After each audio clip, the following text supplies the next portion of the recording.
I got to tell you, this is a great book, and anybody who hasn't read it yet would really get a lot out of it. Whether you're a business person or business press person or just general public, it has a great insight into what went on in our society relating to business and what's continuing. So my obvious question to you, David, is what made you write this book? Sure. Well, thanks for having me. Thanks to Betsy and Myron, who I've known for 10 or 15 years, for a long time now. So it's a privilege to be here with all of you, especially coming straight from the New York Times newsroom, as I did this afternoon, into a club that, of course, has long ties with the paper. The story really, for me, begins with my work at the Times, and specifically with the Corner Office column, where over the last 5-7 years, I interviewed hundreds and hundreds of CEOs as part of my work on the business desk. And in the course of those conversations, one name kept coming up, and it wasn't Steve Jobs, it was Jack Welch, and that bugged me for a while. Why was it that this CEO, who had been retired for 20 years now, was still looming large in the minds of today's CEOs? That was just sort of a puzzle for me, but not one that I had occasion to really try to figure out the answer to in the immediate. But then it was just mentioned that I was part of the team that covered Boeing in the aftermath of the 2 crashes of the 737 MAX. And as we began to look into what had happened inside Boeing and what caused those 2 planes to crash, it very quickly became clear that, yes, there was an engineering story. There was a software flaw, there was some unreliable hardware, the planes went down, 346 people were needlessly killed.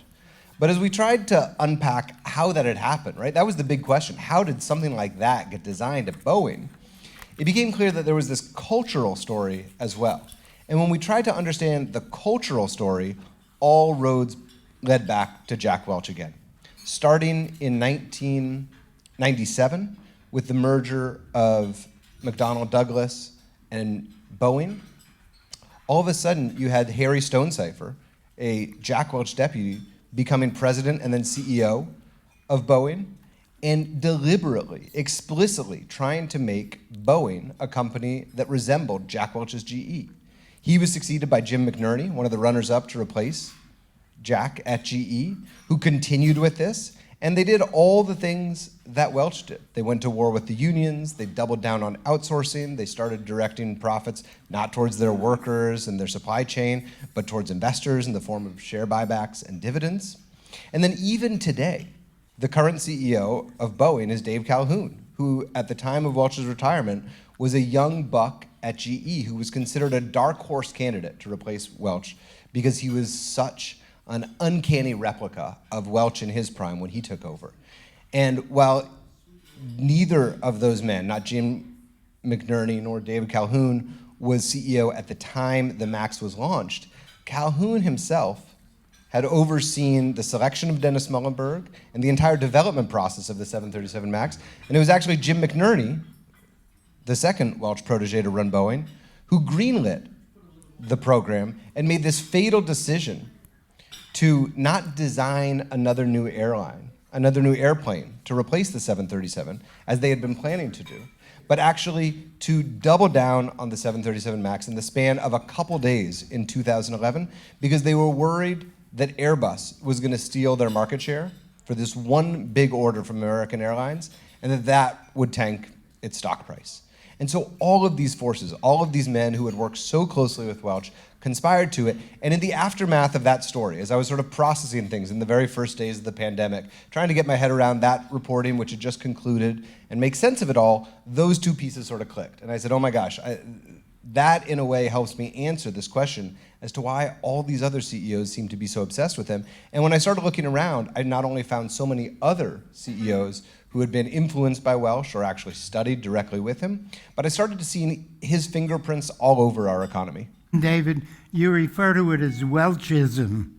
Tell us a little bit what Welchism really is. Yeah, well, we had to come up with sort of a quick reference point. So we came up with this word Welchism, and the nearest approximation is imperialism, right? It was this system that became this insidious way for companies to do business. And as we define it in the book, we as me and the royal we as me and my editor, who really helped me with some of this formulation, it involved these sort of three pillars, the three main buckets of work he did to really influence and shape not only GE, but then all these other companies where his proteges followed the same playbook.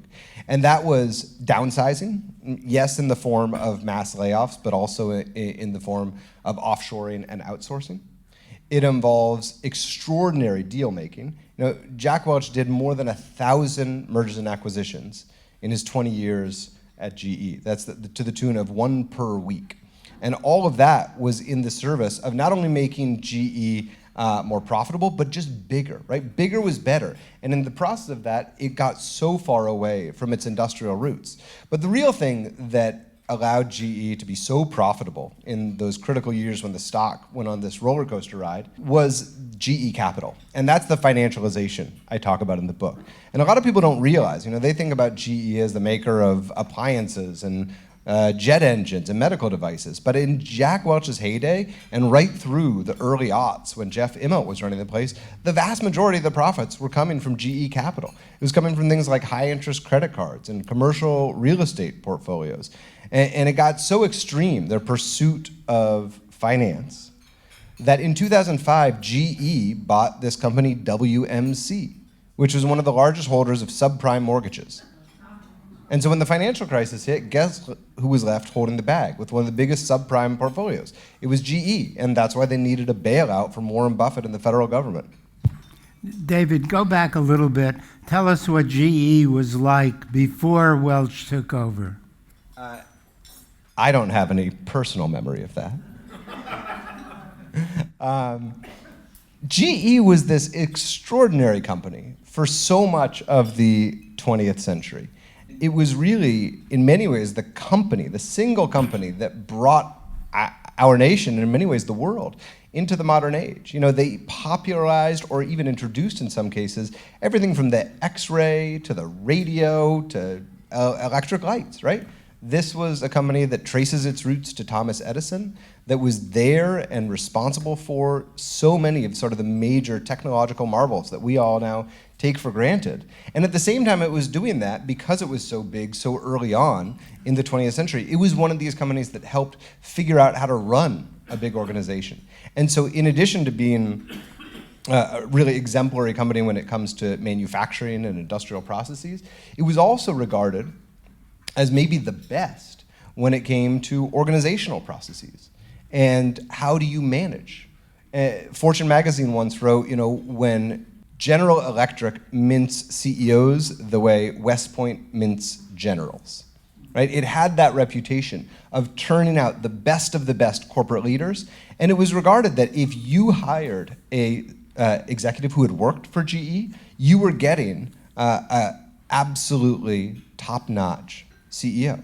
And so all of that is important to think about when this man Jack Welch comes on the scene, radically changes the way GE is operating, radically changes its priorities. But that legacy of GE still being regarded as one of the best, the most influential companies in the world, and the manufacturer of so many of its best leaders, all of that is still with the company and with Welch as he goes on and does what he does. But the company really had a reputation of treating its people, its employees, very well. Absolutely, and it wasn't just GE, right? Some people call this the golden age of capitalism. These are the few decades after World War II, when, of course, the United States had a lot of natural advantages in the fact that, the industrialized economies of Germany and Japan hadn't really come online. Much of Europe was in really rough shape after the war. So we had this unprecedented run of innovation and economic success. And during that time, the prevailing ethos among corporate leaders was really to share the wealth with their employees. And if you read things like not just the GE annual report from 1953, which I cite in some detail, where the company ticks off the fact that it had its best year ever, more sales, more profits than ever before. And one of the first things it says is, and we're so proud, this is our biggest payroll ever.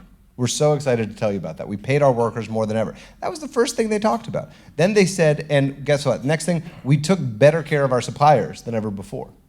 We paid more to them so they can keep making good products and services. Next thing it said is, and yes, we paid our taxes. We're happy to be a proud taxpayer of the United States because that's going to make the whole country better. And only after rattling off all those things did they say, oh yes, and by the way, our shareholders realized a reasonable return. Right? I don't need to tell you, that does not sound like the world we live in today. Right? But it wasn't just GE. If you look, go read the Johnson & Johnson Credo, which came out around the same time. Look at the way companies like IBM were treating their workers. It was this era where the major companies in the country understood that what was good for employees was good for their companies, was good for the country, and vice versa. It was this symbiotic relationship that really extended well into, I would argue, the 60s, and then in the 70s, the story gets a little complicated because we have things like stagflation, there's more competition on the global scene, and so things were poised to change. Okay, but it really was a dramatic change from, as you described, a rather humanitarian company and gave the reins over to Jack Welch. How did that happen? Why did they pick him? Well, I mentioned stagflation, and that's real, right? Like we may be at the beginning of it or in the early stages of it right now, and people are attuned to it, right? When the stock market isn't moving, the board notices, let's put it that way. And so when Reg Jones, who had run GE for 10 years, was looking to his successor, he insisted that this young buck, he was 43 at the time or something extraordinary like that when he became CEO, he insisted that this young guy named Jack, who had sort of made a name for himself, juicing profits in every division he worked at, be included on the list. And other people said, well, he's not really the GE type, right? It's not really following the GE way because he was brash, he was abrasive, he had really, really rough edges, but he seemed to be getting results. And so at the end of the day, the GE board selected him at, Reg's encouragement. And what he unleashed was a wave in those first years. So this was 1981 when he takes over. In those first couple years, a wave of downsizing and factory closures, the likes of which this country had simply never seen. Hundreds of thousands of jobs across the country slashed, gone, vaporized overnight, factories closed, not because GE was in bad shape. And this is so important to know. GE had just made $1 billion annual profit. The company was doing just fine, but he wanted more.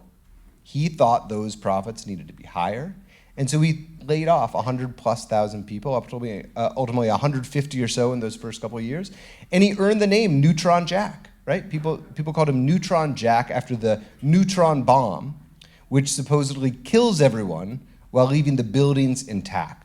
So there were those empty factories sitting around. And that was the first couple of years of his reign. And people were stunned because it was so different than the kind of ethos that people would come to expect from the leaders of corporate America. Well, you used the term Neutron Jack. I think you said in the book that term was coined by Newsweek that called him Neutron Jack, and that was pretty early on in his leadership. It seems to me that the rest of the media glorified Jack Welch. Did we in the media do a lousy job? Yeah, but I think we got to admit we're still sometimes doing a lousy job. I mean, how many FTX cover stories were there calling Sam Bankman-Fried the next Warren Buffett? And that was like 3 months ago. The guy's in jail right now. Right? The business press in particular, and I regard myself as a central part of the problem because I ran corner office. I've been right there for so much of it. Has some real reckoning to do, and there have been too many instances. You can start with Welch, but it probably extended before that. It's continued well since Welch, with everyone from Elizabeth Holmes to Mark Zuckerberg. We are in the habit of celebrating our business leaders as cultural heroes, as sort of exemplary people. And that's actually the idea that I start the book with. I ask this question, why do we lionize billionaires? What is it about America that makes the richest among us, our heroes. And I don't have the perfect answer, but trying to sort of scratch that question was an animating force as I tried to understand why Welch was able to be so successful for so long. Joe mentioned that you wrote the corner office column in the Sunday business section of the Times for many years. The thing that struck me as an avid reader of that column was that you brought social issues into your discussion with those business leaders. So a little digression, but how do you feel about the social consciousness of American business leaders today? How do I feel about it? I don't know. I feel like I wish there was more. Listen, on balance, it's indisputable that over the last many years, and I write about this in this last or second to last chapter of the book, there's been this movement among many corporate leaders to embrace things like corporate social responsibility, or ESG seems to be the term today, though that's under assault. There was the stakeholder capitalism movement. There was the Business Roundtable statement of purpose of the corporation in 2019. All of these sort of touchstone moments that have signaled, or at least attempted to signal, that CEOs were somehow going to get serious about looking after not just shareholders, not just their investors, but the rest of their stakeholders, their employees, the communities in which they operate, the climate, the environment, their suppliers. So far, my verdict is that a lot of that is empty rhetoric. There are changes on the margins, right? And I highlight a couple examples of CEOs and companies I think are doing better than most in the book. But on balance, the fundamental dynamics just haven't changed that much. And if you look at any of sort of the major macroeconomic indicators, you look at how people are really faring, you look at the impulse, how quick companies are to institute mass layoffs the minute they have like a wobbly stock for one quarter, that to me is evidence that really very little has changed.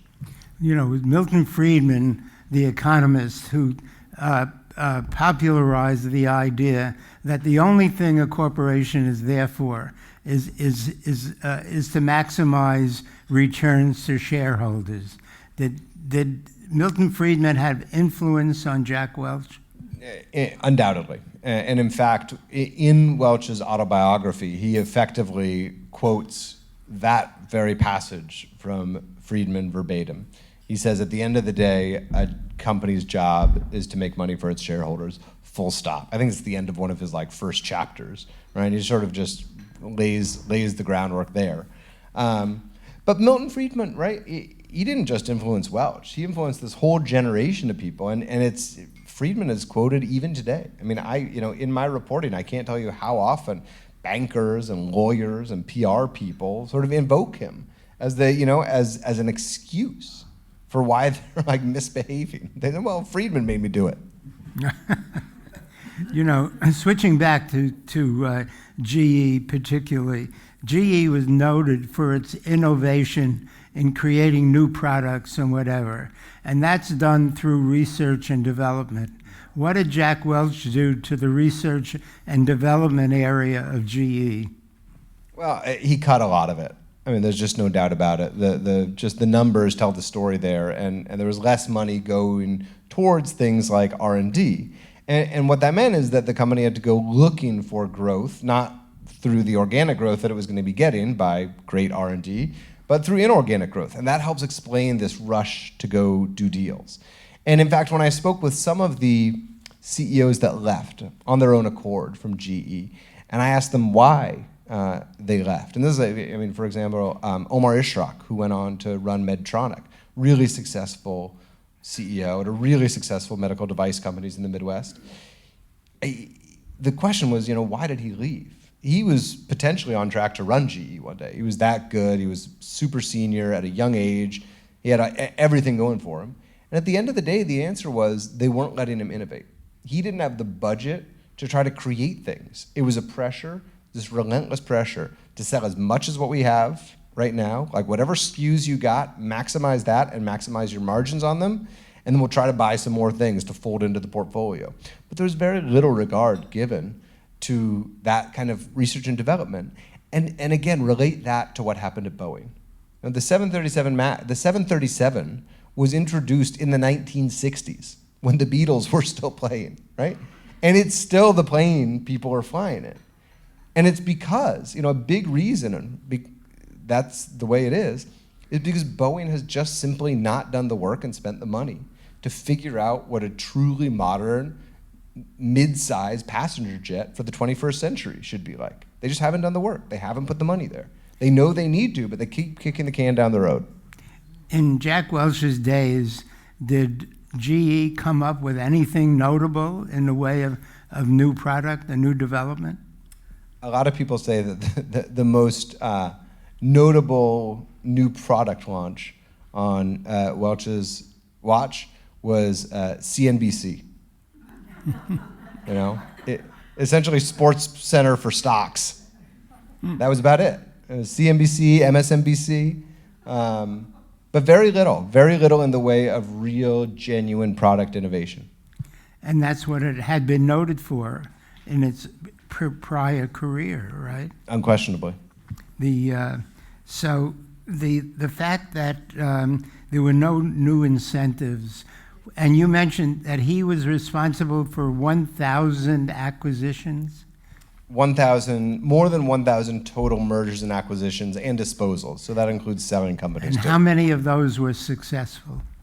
It's hard. I used to cover mergers and acquisitions for the Financial Times and then the Times, and it's hard to measure the success of a deal in real time and even after the fact. There's a lot of ways that you can slice and dice it, whether it's is there like marginal gains on EBITDA? Well, is that a success? Yeah, but did it screw up the culture inside a division? Yeah. How do you weigh these things against one another? I think without weighing in on whether overall they were successful or not, you can definitely say that it distracted GE. It changed the very nature of what this company was.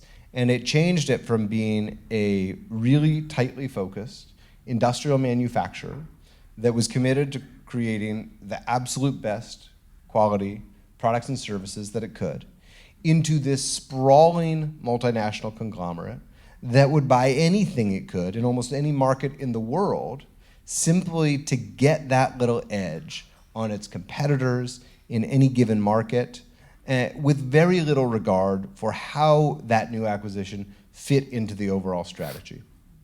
You mentioned the word quality, and GE was always noted for fine quality, and that declined as well. I mean, why did that have to happen? Why did one go with the other?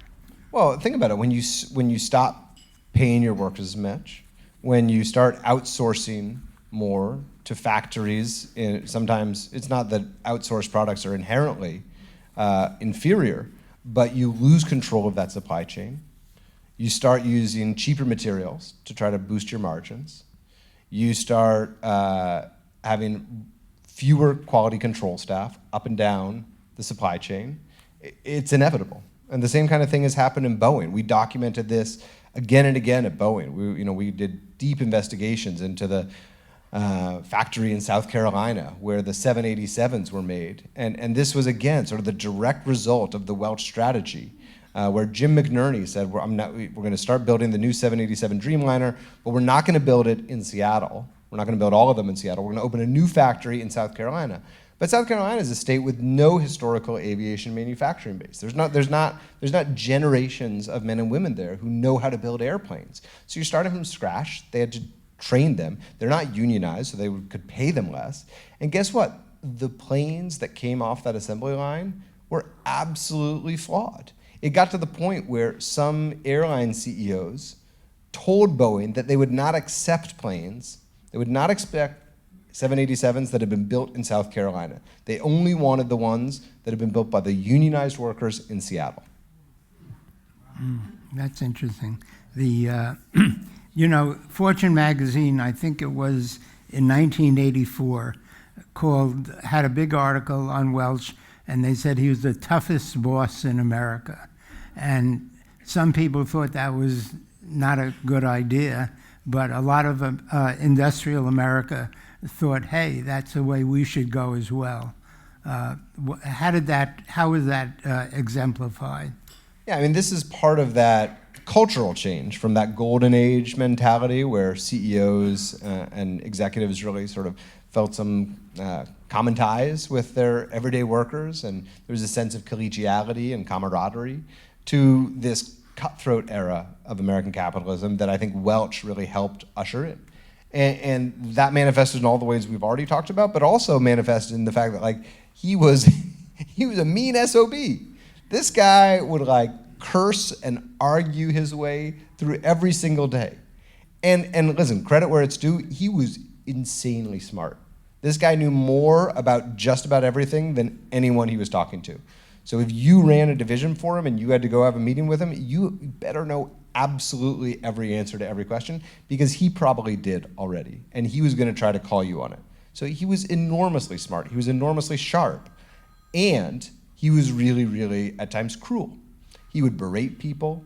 He engaged in behavior that today would be, on the front page of the New York Times, because it could easily be regarded as sexist or homophobic or deeply inappropriate in a modern office culture. But he got away with it because it was a different time and he was Jack Welch. But that precedent, what it meant to be a CEO, the sort of alpha male, testosterone-fueled archetype of what a CEO was, that, again, had this deep and lasting impact. So when I look at, people like Travis Kalanick of Uber, who ran Uber with some of that same bravado and angry energy, I immediately see echoes of Welch. And I think that's another, hard to quantify, but absolutely indelible parts of his legacy. Tell us about his 10% rule. Yeah, this is, it's called rank and yank or stack ranking, or if you want to give Welch the benefit of the doubt and use his preferred euphemism, the vitality curve. But what it meant is, if you're a manager, you rank all of your employees every year into A, B, and C players. You get 10% at the top. You get 20% at the top. You get 70% B players in the middle, and that C players, those bottom 10%, you have to fire them. Doesn't matter how good your division is, doesn't matter if there are good people in that group, you gotta do 10% every year.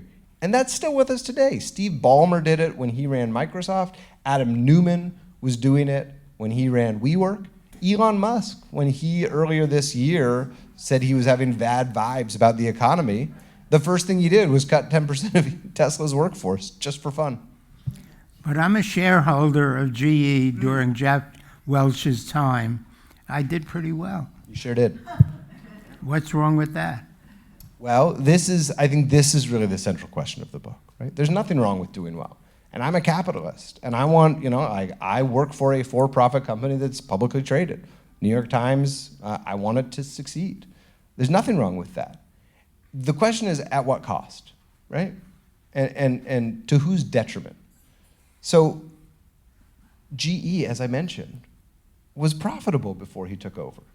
They showed that it was possible to be a great industrial manufacturer and make a reasonable profit. But something changed during Welch's time, and he was a big part of it, where they just couldn't get enough. There was no end to how high they needed to push those profits, no end to how much he wanted to increase the stock price. And when you start doing that, there are real consequences. All those other stakeholders that the CEOs like to talk about now, they start to suffer. He was a great proponent of outsourcing, I should say, and sending jobs overseas because he could get parts and other things built cheaper in low-income countries and whatever, and that have a major impact on the U.S. economy as a whole? Unquestionably. And here a lot of people fall into sort of partisan tropes, and there's no doubt that Welch was a lifelong Republican, and he and Donald Trump had a long and storied friendship and relationship that extended right into the White House. And a lot of those free trade policies were absolutely embraced by Democrats in the 90s and the aughts. And so I think, here the easy sort of reflexive partisanship that sometimes comes up in these conversations really falls apart. And to me, this is a bigger question about how we as a society, our elected leaders, our CEOs, that middle management that has a hand in shaping some of the debate around this thing, the media, right? How do we evaluate the relative merits of sending a bunch of jobs overseas? Yeah, the TV might be cheaper, right? But there's like a couple zip codes in Ohio that suddenly don't have a lot of money for their school district. Like, which is the right decision? There's no right answer, but it's getting into a place where we can evaluate some of these trade-offs that was really instructive for me as I thought about what the real message of this book was. The talk about executive compensation. How did he do there? I don't have a lot of firsthand knowledge about it, but I've reported on it over the years. And Jack Welch was, once again, at the vanguard of these fundamental changes to the way that CEOs, in this case, were compensated. And he was, if not the first, then among the very first men to become a billionaire simply by being a manager. Right? Think about that. He was a hired manager. He was a hired gun. He didn't invent anything. He didn't found the company. He was hired to run the thing. But he got to earn $1 billion doing it. Now today, that's like not necessarily surprising. Lots of people, unfathomable as it is, wind up doing that. But he was at the sort of leading edge of these changes to executive compensation, which included things like more stock-based compensation, these absolutely outrageous retirement packages. His caused quite a stir when the details of it were revealed during a divorce proceeding a couple years after he retired. But all of this became the norm. And it has proven almost impossible to ratchet it down. That was an interesting interview for we journalists. A reporter or an editor of Harvard Business Review came to interview him for a profile piece. What happened after that? Well, Susie Wetlaufer was the executive editor of HBR. She was absolute rock star, young business journalist at the time. And legend has it, she went there to do the first major interview with him for a cover of HBR immediately after his retirement. And they were immediately taken with one another. And again, God bless him, they were happily married for the rest of his life. And so I don't at all mean to... he was married at the time. He was, absolutely, he was. But yeah, so then what happened, they divorced, Welch and his previous wife divorced. It became clear, I mean, I think the details are in the book. I really try not to like dwell on the gossipy stuff, but I think what happened was Jane called Susie, his wife at the time called Susie and sort of confronted her. She then realized she needed to tell her bosses at HBR. This all became public. I think the staff sort of staged a mutiny. She went on leave. Welch and Jane divorced. The divorce proceedings happened. And again, like Welch and Susie clearly had a real and enduring relationship after that. Doesn't excuse anything. It's not my business, really. The thing that's most interesting to me about that whole episode are two parts. One is the way in which the details of his executive compensation package came out. And when they hit, it was extraordinary. And he, for the first time almost, was forced to publicly sort of apologize. He never really apologized, but he wrote an op-ed in the Wall Street Journal sort of explaining himself and saying he would pay the money back. The other part, and this comes back to something we talked about earlier, was the role of the press, right? He only agreed to do that interview with HBR when he learned that he could review and make changes to it before it was published. Okay? So he saw HBR as a part of this myth-making apparatus. And he was using it to help codify the version of his legacy that he wanted to be out there. Those are the parts I try to stay, and really throughout this book, yes, like he's on the cover and his name's in the subtitle, but more than a book about a man, I've tried to make this a book and a conversation about a system. And I'm grateful we've had the opportunity to talk about some of those elements because it goes well beyond Welch at this point. I guess I knew about it at the time, but you really bring it out.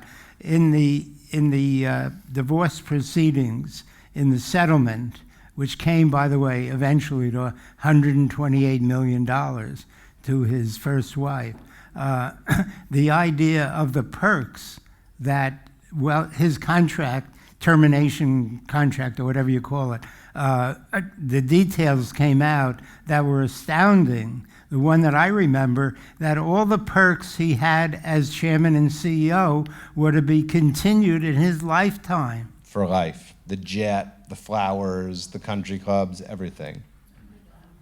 And that's not atypical now. Some version of that still exists today. And other CEOs said, look, that's what they gave Jack, then you've got to give me the same, right? Exactly. What right. about the responsibilities of boards of directors? I mean, this is such an important point, and it's often lost in these conversations. In theory, the CEO works for the board. And in theory, the board works for the investors. But too often, the boards are effectively captured by their CEOs, and they become these clubby little affairs where everyone's just, trying to not rock the boat. The boards are largely compensated by stock too, so they want to see the stock price going up. And they do whatever is necessary in the short term to not make the hard changes that might disrupt that and cause a negative news cycle. And so if they see someone like Welch in this case, who absolutely had that board wrapped around his finger, doing what he did, they were not going to be the ones to tell him to stop. Okay, Tony, take it away. How would you describe the company today? Did he essentially destroy it? Well, it's about to be 3 companies. And so the arc of GE since he retired is really extraordinary. Jack Welch's last day on the job was September 8th, 2001. So Jeff Immelt's second day on the job was September 11th, 2001. The world changed, right? And all sorts of things fundamentally shifted in GE's main markets. But one of the things, and I would argue the most important thing that changed, is the way investors started analyzing and scrutinizing companies. In those months after September 11th, investors, bond investors like Bill Gross, regulators, everyone started taking a much harder look at what was actually inside GE, including Jeff Immelt, Jack Welch's chosen successor. And I think as Immelt has said publicly, he realized that Welch had left him, quote, a bag of shit. That the company was in way worse shape than it looked like. And so then you have to think about the next 16 years when Jeff Immelt ran that company. I argue, and many have argued, that he made a lot of really poor decisions. And he told me in my interviews with him for the book that he had chances, first 9/11, then the financial crisis, to reset the company, and it would have been really tough, and he essentially didn't do it. He didn't do the hard work to really pull the roots up and figure out what this company could be for the 21st century. And as a result, it was this up and down, but largely down, decline, to the point where Immelt was there for 16 years, Flannery was there for a year or a half, maybe less, and then we've now got I'm just blanking on his the current CEO's name, but he's the first outsider to run GE in practically a century. And he finally did what no one else had sort of the gall to, which was to realize that GE actually wasn't one company anymore. They had sold off so many different things. The companies were essentially operating these different divisions. And so he last year decided to break the company up into 3 different parts. There will be GE Aviation, GE Healthcare, and GE Power. And that's essentially all that's going to be left of the company. It's going to be 3 different companies, all publicly traded, all still named GE, somewhat weirdly. And it's sort of a sad story, but it's a happy one for the New York Times, because I think about a week and a half ago, we had this moment where GE, the new GE, took out every piece of advertising in the New York Times. And it was the first time we devoted all of our ad inventory to a single advertiser. So for that, I'm grateful. I'm Leslie Wayne. I had worked at the Times in Biz Day section for all my career there. And I wanted to say that I love the excerpt that appeared in the Times, because I think what was great about it was it made me think a lot. It made me view GE in a different way, as well as it was a good read. Thank you. Two questions. One is about Boeing, which is one of the problems with the 737, and I guess now even with the 787, is sort of a process, that the oversight and was offshored, and that the government regulators weren't really sort of in the process as the plane was being developed. Has that changed, and has there been improvement in terms of the process and the construction and the oversight of the planes? And my second one was just an observation. Now that I'm up at Columbia, I noticed in the B School that the students are really much more socially aware, much more aware of climate, much more aware of ESG. Do you see a generational change that might impact sort of future business leaders or future business people? On the first one, no doubt about it, there were regulatory failings, which we and others documented extensively. To the question as whether that has changed, I think on the margins, perhaps, and I think there's certainly at Boeing a lot of scrutiny on making sure that the things that are supposed to be done actually get done. But the fundamental system hasn't changed all that much, which is that because these systems are so complex, and it would take so many people inside the FAA to actually essentially check Boeing's work. It would take essentially a whole shadow organization. It's just not practical. So the way it works is they'll essentially delegate a lot to Boeing, and for major changes, that's reviewed by the FAA. In this case, a major change was not sufficiently reviewed. As for the B School, yeah, I was saying at lunch, some of my favorite conversations, besides the Silurians, has been talking to business schools, because students are super engaged with this. A lot of them might not even know who Jack Welch was, or like that's a name that rattles around, but they don't really have any lived history with GE. But they are so keyed into this conversation of what role business should play in society. And I love that, and it gives me like a twinkle of hope, and they're gonna go get swallowed up by these big organizations that have their own inertia, and I think it's gonna be really hard. I mean, I'm hopeful. I would love to see them go in there and change a lot of these fundamental inequities, but I know enough, having been reported on this for a long time now, that it's just gonna be really hard to actually make the systemic changes that are needed. Okay, we got time for two more questions. Our guest has to file a story this afternoon. My last story of the year, but I got to file it today, my editor said. Okay. Hi, Keith Kelly from Strauss News. Started in the trade magazines years ago, and I remember once Jack Welch became CEO, and the words "fire eater" and "clearly intense" were in that first story. Quick question: when was he responsible for moving headquarters out of New York to Fairfield, and I think it's in Boston now? Where was? No, it was always in Fairfield when he was at the company. Okay. All right. And the next question was the NBC acquisition. I think that's kind of looked on as a flop now, correct? I think, given this time scale, it's hard to determine. I think NBC, among many, was actually regarded as a pretty good acquisition. It was a moment, again, it depends sort of through what lens you're looking at it. On the one hand, it definitely diversified GE away from that core industrial competency that we talked about. On the other hand, he sort of got into advertising and media at just the right time. And NBC, not only raised the company's, I think it performed relatively well financially during his years, but it also raised his stature. And some people inside the company said that he only bought it so he could take guests and clients to the Olympics. And there may have been some truth to that, but it certainly raised the company's profile in a pretty impactful way. I want to go to that twinkle of hope, David. First of all, I want to say it's a great book. I finished it just a couple of days ago, and you bring together beautifully what a lot of us lived through, and read stories here and there about outsourcing and all of this and factories closing, and pulled it together beautifully. But anyway, You talk, and you heard you today say, just a few companies doing this, and recognizing the responsibility toward the workers, toward the communities, and everything else.